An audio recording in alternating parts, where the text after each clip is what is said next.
She was escorted out of the hospital like a common criminal, stripped of her badge, and told she was just a nurse. Just a nurse.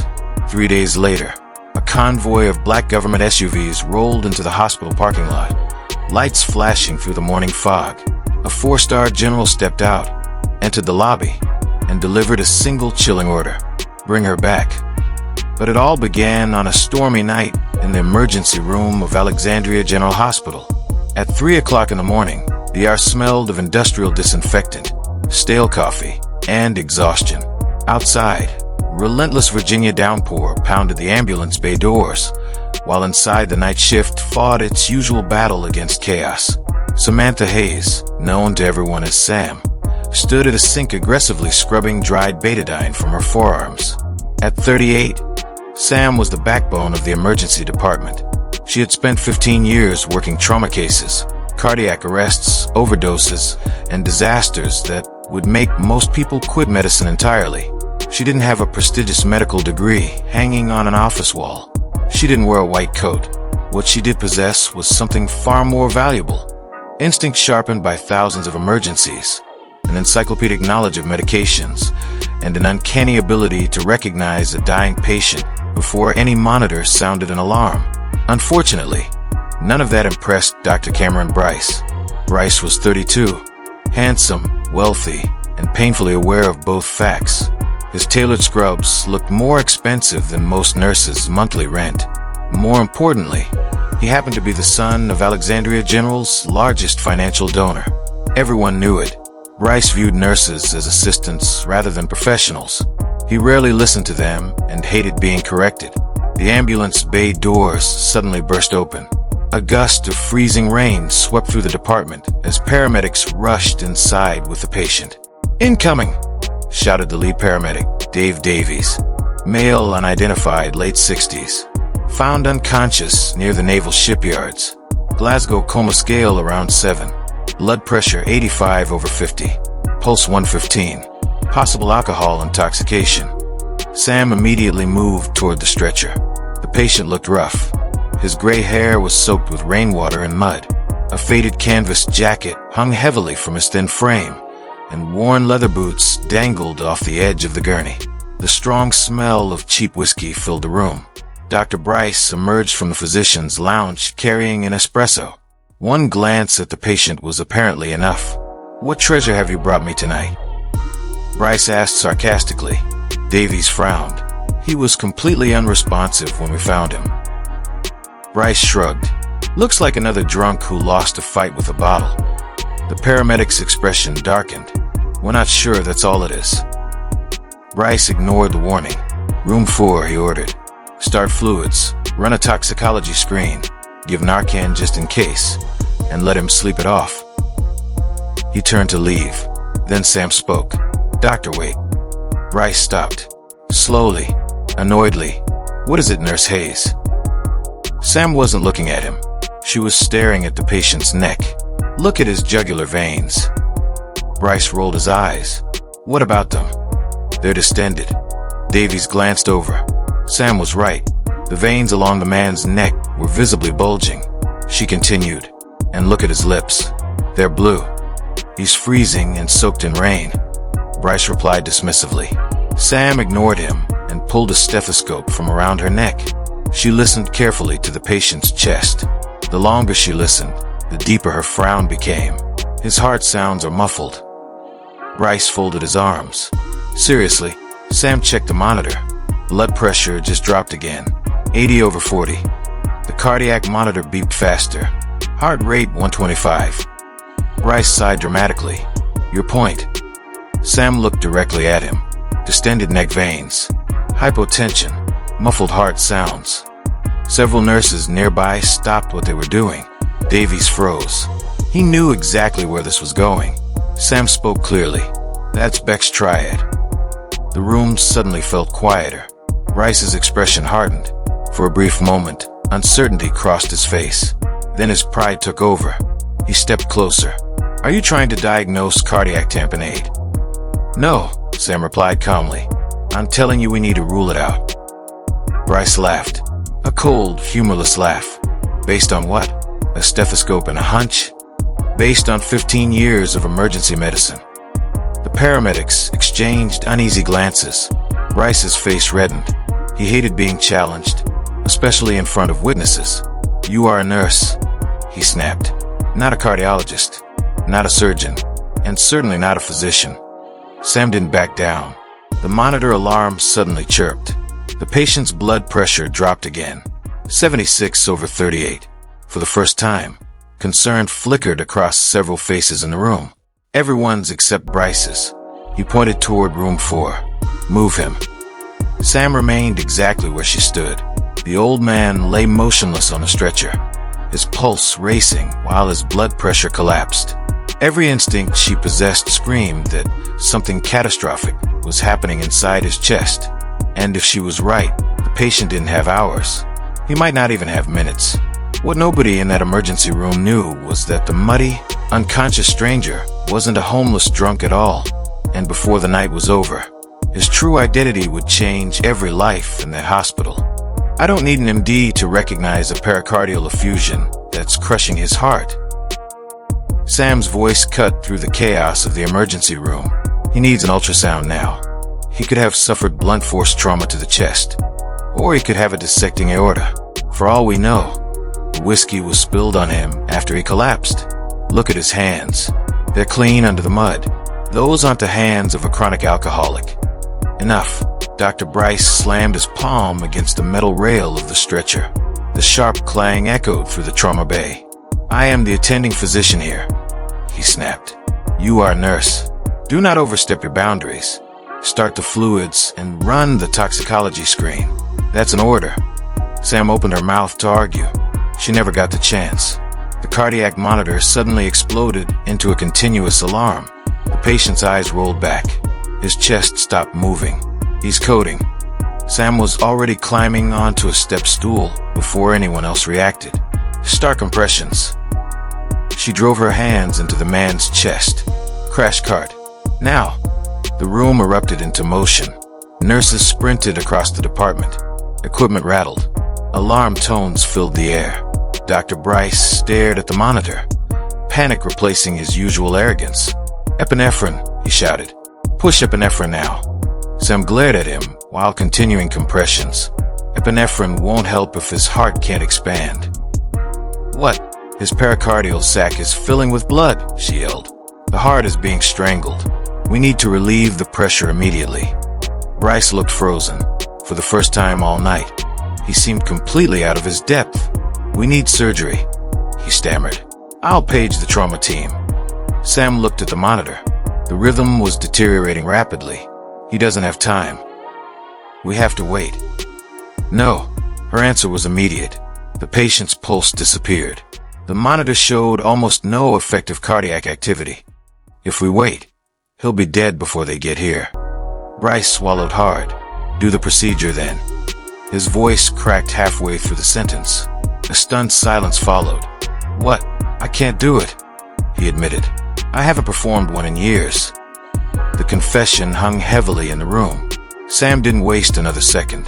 "Davy, take over compressions." The paramedic immediately stepped forward. Sam moved to the procedure tray.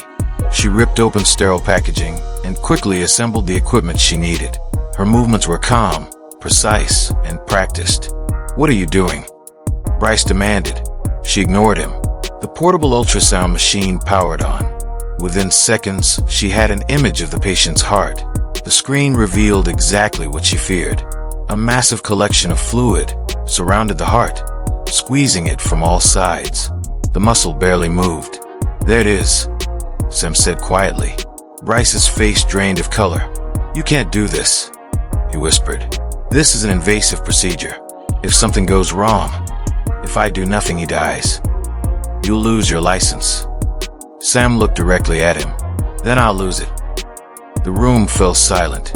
With the ultrasound guiding her hand, she positioned the needle below the patient's sternum. Every eye in the trauma bay followed her movements.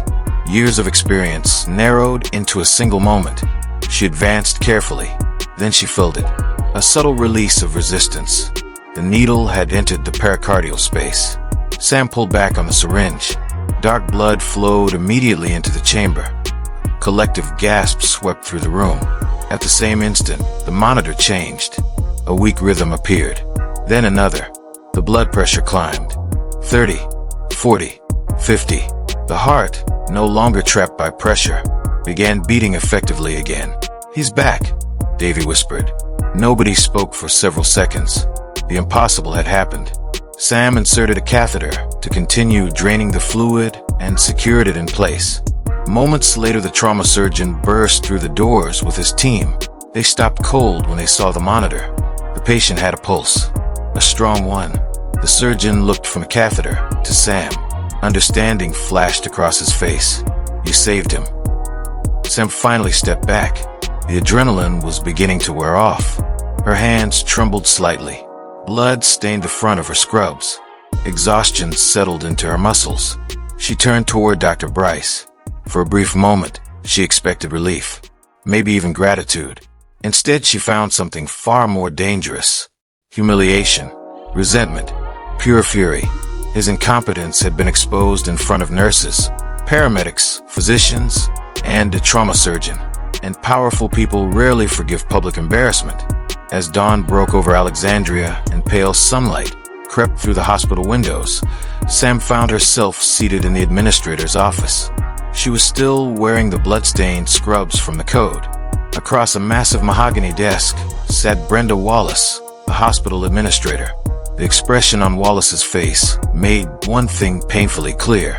This meeting wasn't about the life Sam had saved. It was about the rules she had broken. To Brenda Wallace's right sat Dr. Cameron Bryce. Gone was the panic-stricken physician from the trauma bay. His expensive hair was perfectly styled. His tailored suit was immaculate. He looked calm, collected, and completely in control. Sam sat across from them in blood-stained scrubs, exhausted after an overnight shift that had ended with her saving a man's life. The contrast was impossible to ignore. Brenda folded her hands neatly on the desk. "Samantha," she began, her voice carrying the polished softness of a corporate executive delivering bad news. "Do you understand the magnitude of the liability you exposed this hospital to last night?" Sam stared at her. For a moment she thought she had misheard. "I saved a man's life." Brenda's expression didn't change. "The issue is not the outcome.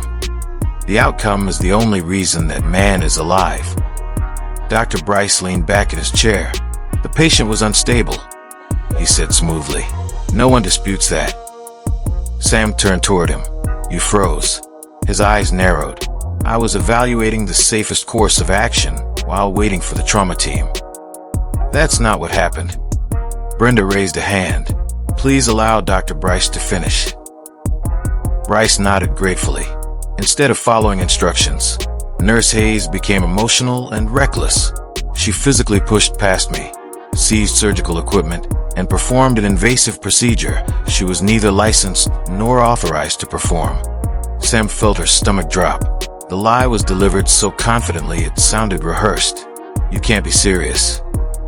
"I'm completely serious." "You stood there and watched him die."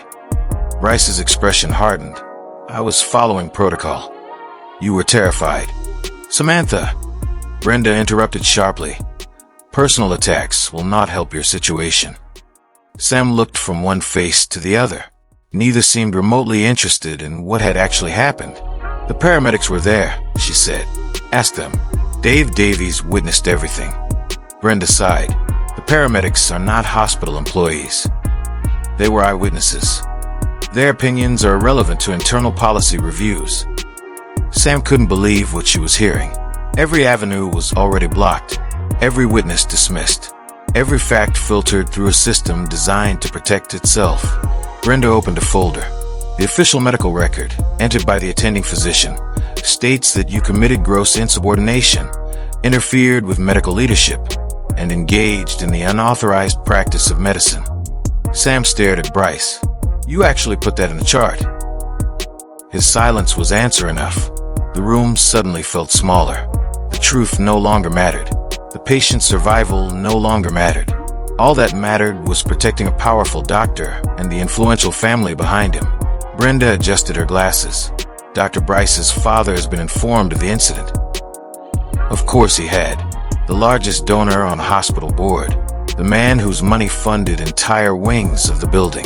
The realization landed like a punch to the chest. The decision had been made long before she entered the office.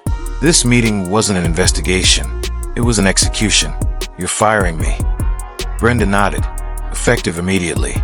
The words echoed through the room. 15 years, thousands of patients, countless lives saved.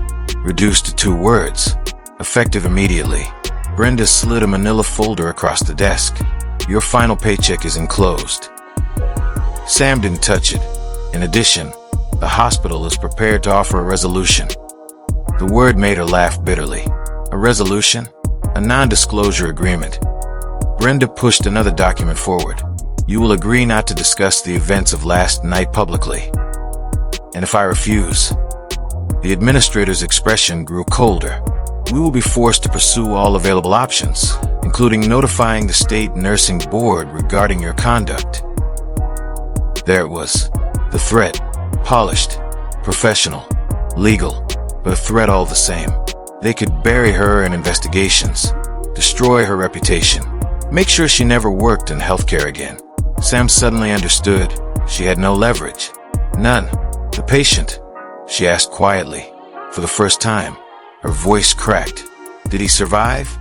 Bryce shrugged. "He's in intensive care." Sam exhaled slowly. "Alive." That was all she needed to hear. "The surgeons repaired a small tear in his right ventricle," Bryce continued, "likely caused by a fractured rib after a fall. Then came the final insult. He survived despite your actions, not because of them." Sam looked at him for several long seconds.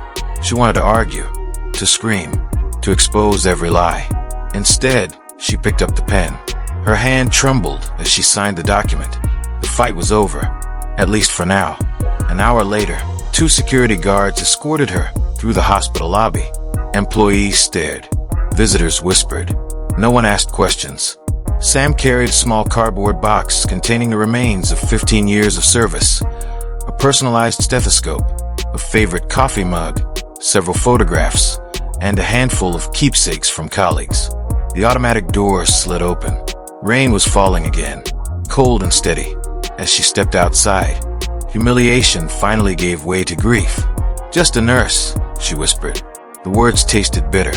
For the next 3 days, her life unraveled. She barely left her apartment. The television remained off. The curtains stayed closed. Every hour felt heavier than the last. She drafted emails to attorneys, then deleted them. Who would believe a fired nurse over a celebrated physician and a hospital administration backed by millions of dollars? By Thursday afternoon, reality had become impossible to ignore. Rent was due. Bills were waiting. Savings were running out. With trembling hands, she opened her laptop and began searching for work.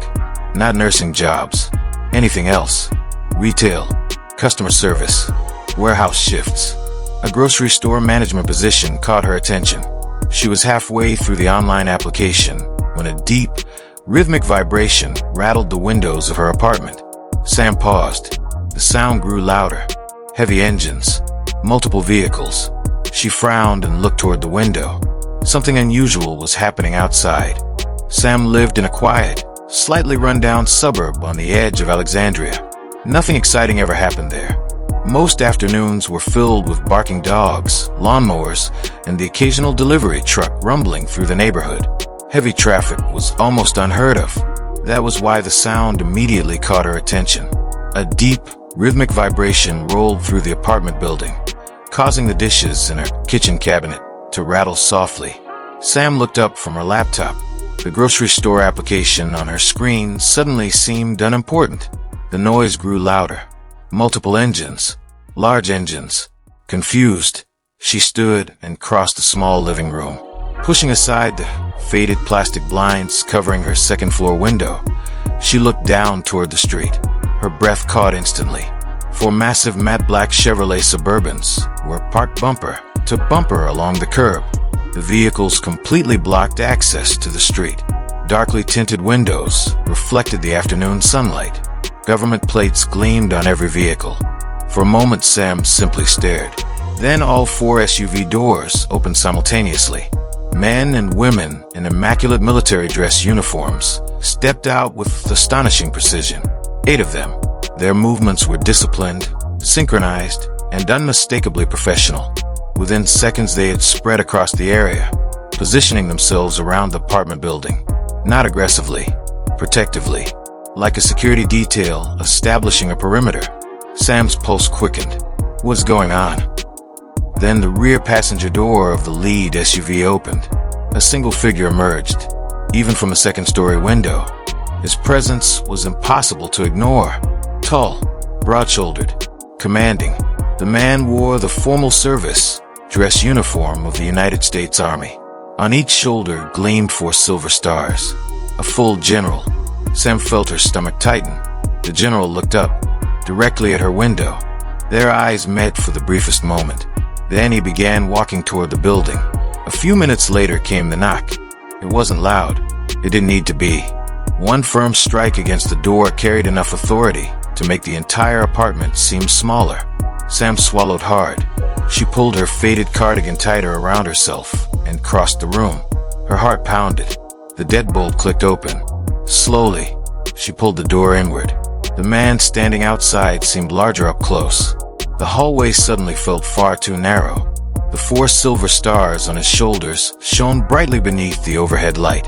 His face looked as though it had been carved from stone, weathered by decades of command responsibility. Sharp blue eyes studied everything. Nothing escaped them. The nameplate on his uniform read, Sterling. "Samantha Hayes?" he asked. His voice was deep and steady, the kind of voice people instinctively obeyed. "Yes," Sam answered quietly. The general removed his service cap. "May I come in?" Sam stepped aside without a word. The general entered her modest apartment. His gaze briefly passed over the worn furniture, the stack of overdue bills on the coffee table, and the aging carpet. If he noticed any of it, he gave no sign. He remained standing. A moment later, he turned toward her. For the first time, some of the iron hardness in his expression softened, only slightly. 3 nights ago, he began. A John Doe patient was admitted to Alexandria General Hospital. Sam instantly knew where this was going. Her stomach sank. The emergency room patient? The general nodded. The man found near the naval docks. A chill traveled through her body. The NDA, the threats, the warnings from administration. Had the hospital somehow involved federal authorities? Had she violated something she didn't understand? "Sir," she said carefully, "I signed a non-disclosure agreement. I really can't discuss." The general interrupted with a dismissive wave. "I don't care about Brenda Wallace's paperwork." The force behind his words stunned her. "Miss Hayes, the man you treated that night was my father." Sam froze. For several seconds she couldn't speak. The general continued. "Retired Lieutenant General Arthur Sterling." The name meant nothing at first. Then he added quietly, "Congressional Medal of Honor recipient. Former Deputy Director of the Defense Intelligence Agency." Sam's eyes widened. "My God." The general nodded. "My father suffers from early-stage Alzheimer's disease." For the first time, genuine pain crossed his face. "It has progressed more rapidly than we expected." He looked away briefly. During the storm, he wandered away from his caretaker. Everything suddenly started making sense. "The docks," Sam whispered. He was walking his dog. The general nodded again. A thunderclap frightened his golden retriever. The leash jerked unexpectedly. My father lost his footing and slammed into a concrete piling. The whiskey, a flask in his jacket pocket, shattered during the fall. Sam closed her eyes. She knew it.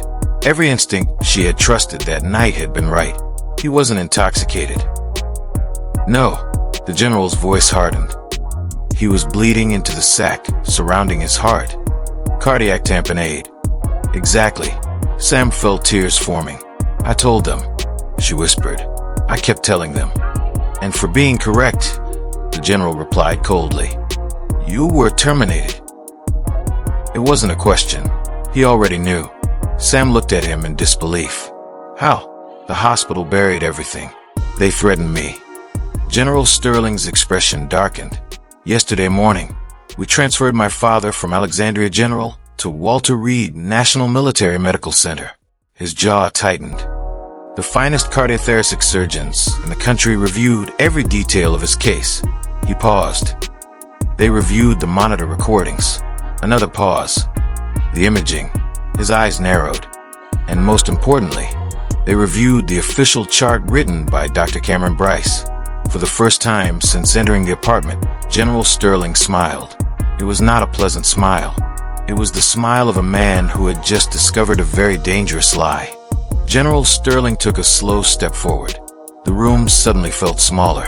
"Miss Hayes," he said, his voice calm but carrying the weight of absolute authority. "Dr. Cameron Bryce is not merely a coward." His blue eyes hardened. "He is a narcissist with a God complex." Sam remained silent. The general continued. In his official medical report, Dr. Bryce claimed that he recognized the cardiac tamponade, personally performed the emergency pericardiocentesis, and successfully stabilized my father. A bitter laugh escaped him. He also documented that you became emotional, interfered with treatment, and had to be removed from the trauma bay. Sam felt physically ill.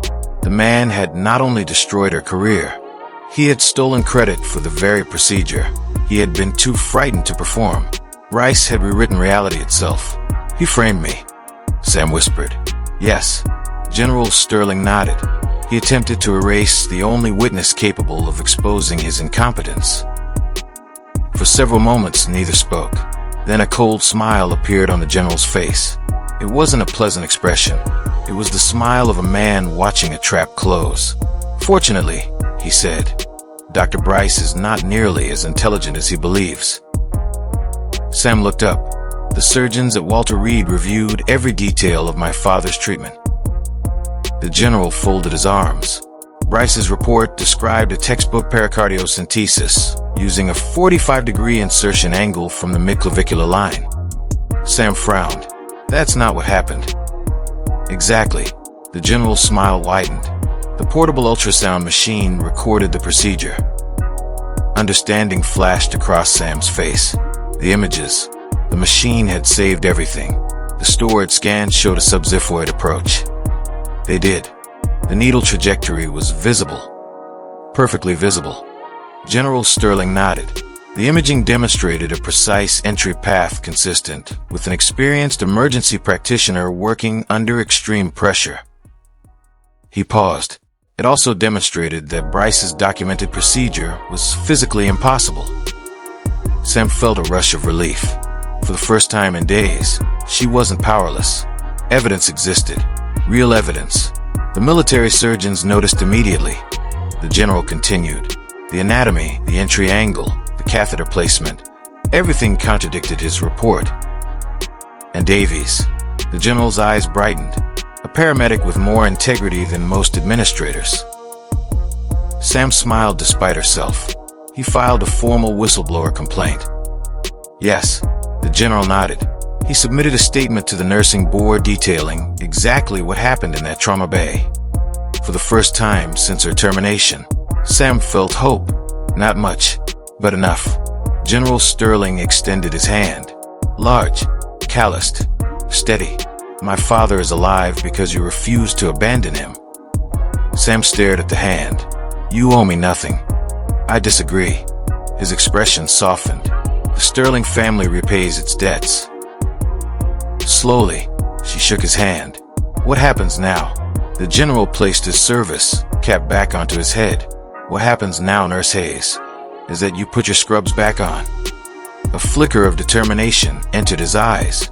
"We are returning to Alexandria General Hospital." Sam blinked. "What?" General Sterling's jaw tightened. "Because it's time to remove a cancer." The rain had finally stopped. Dark clouds still hung over Alexandria, but the storm itself had passed. The same could not be said for what was about to happen inside the hospital. The convoy of black SUVs rolled directly into the ambulance bay. Security personnel rushed forward, confused and alarmed. They stopped immediately when military police exited the vehicles. The MPs moved with calm efficiency, securing entrances and hallways. Nobody argued. Nobody interfered. General Sterling stepped out first. Sam walked beside General Thomas Sterling through the front doors of Alexandria General Hospital. She wore the same blue scrubs she had worn on the night everything changed. 3 days earlier, she had been escorted out of this building carrying a cardboard box and the shattered remains of her career. Today was different. Her shoulders were straight. Her head was held high. The fear and humiliation that had haunted her for days had been replaced by something far stronger: truth. As they entered the lobby, two familiar faces immediately caught her attention. The security guards. The same men who had escorted her out in front of patients, visitors, and co-workers. Recognition flashed across their faces. Then confusion. Then outright panic. They stared at Sam standing beside a 4-star general and a group of military police officers. Neither guard spoke. Neither dared move. Both stepped aside instantly. The entourage continued toward the elevators without interruption. No one attempted to stop them. No one even considered it. Minutes later, the elevator doors opened onto the executive floor. General Sterling led the way down the corridor toward the hospital boardroom. Inside, a donor luncheon was underway. Brenda Wallace sat comfortably at the head of the long conference table. Several wealthy board members surrounded her. At her right sat Dr. Cameron Bryce. He was laughing at a story one of the donors was telling while casually sipping sparkling water. The atmosphere was relaxed, comfortable, untouchable. General Sterling reached the boardroom doors. He didn't knock. Instead, he gave a brief nod to one of the military police officers. The officer stepped forward and shoved the heavy glass door open. It slammed against the wall with a thunderous crack. The sound echoed throughout the room. Every conversation died instantly. Every head turned. Brenda shot to her feet. "What is the meaning of this?" she demanded. Her voice cracked despite her effort to sound authoritative. "You cannot just walk in here." "Security." No one responded. Outside the room, security personnel remained exactly where they were. No one was foolish enough to interfere. General Sterling entered slowly, purposefully. The entire atmosphere changed the moment he crossed the threshold. He walked to the head of the conference table and planted both hands firmly on the polished wood. The impact echoed like a judge delivering a final verdict. "My name is General Thomas Sterling." Silence filled the room. His gaze swept across every face. "I am here regarding the falsification of medical records, deliberate medical negligence, obstruction of a whistleblower complaint, and actions that nearly resulted in the death of a federally protected military official." The color drained from Brenda Wallace's face.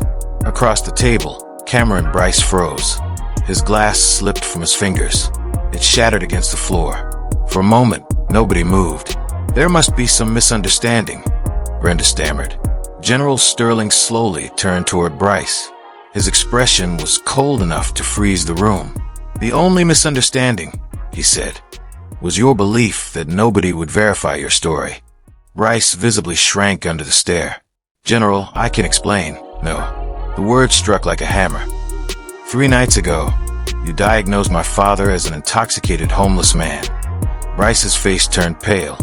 "You documented that you personally performed the emergency procedure that saved his life." "I did perform it," Bryce said weakly. The room fell silent. General Sterling stared at him for several long seconds. Then he spoke. "My father, Lieutenant General Arthur Sterling, is alive because Nurse Samantha Hayes acted while you stood frozen." His voice rose with unmistakable command. "Military surgeons reviewed the ultrasound recordings, monitored data, procedure images, and your official report." He leaned forward. Bryce looked ready to collapse. "And Dr. Bryce?" The general's eyes narrowed. "They proved that every word of your report was a lie. The silence that followed was absolute. They do not match." General Sterling's voice cut through the boardroom like a blade. The puncture angle, the ultrasound recordings, the telemetry timestamps, and the sworn testimony of the paramedic on scene all established the same fact. He turned toward Cameron Bryce. "You froze." The young doctor's face had become ghostly pale. "You abandoned your patient." Sterling pointed toward Samantha, and Nurse Samantha Hayes acted when you would not. "She saved my father's life." A wave of nervous whispers swept around the conference table. Several board members exchanged alarmed glances. Others were already reaching for their phones. The atmosphere of confidence that had filled the room minutes earlier had completely evaporated. "General, please," Brenda Wallace said, her polished executive demeanor finally cracking. "We handled this matter internally." "Internally?" Sterling's eyes narrowed. "You terminated the individual who saved the patient and protected the man who nearly killed him." Brenda swallowed hard. Nurse Hayes violated hospital protocol. "No." The single word landed like a hammer. Nurse Hayes acted during an extraordinary emergency while the attending physician failed to perform his duty. He stepped forward.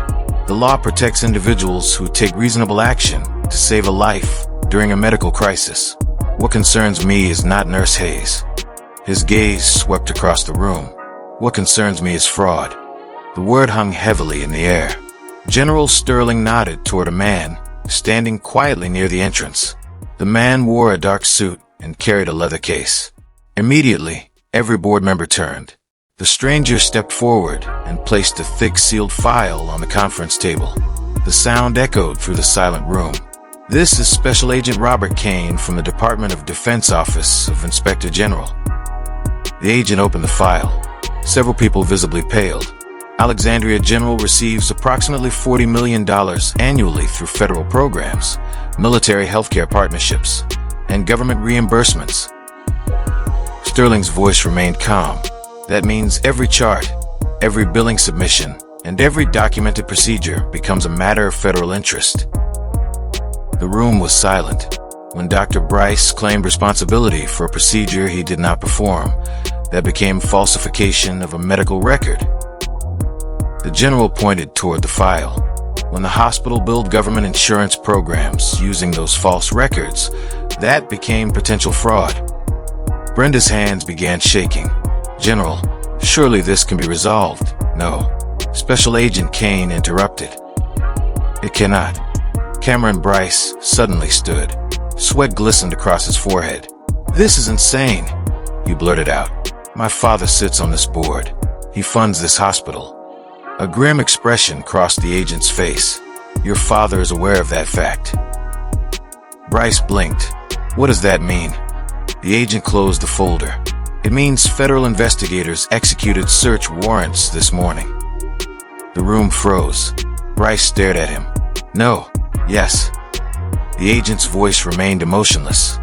"During our review, we uncovered substantial financial irregularities connected to charitable donations, tax filings, and hospital funding arrangements." The doctor's knees visibly weakened.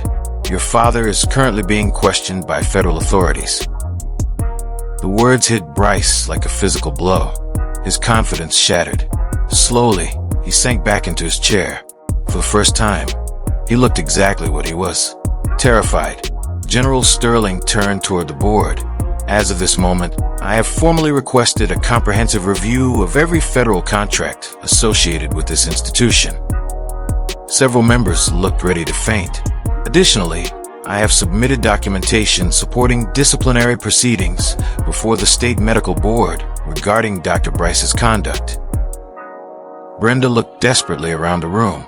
No one met her eyes. No one came to her defense.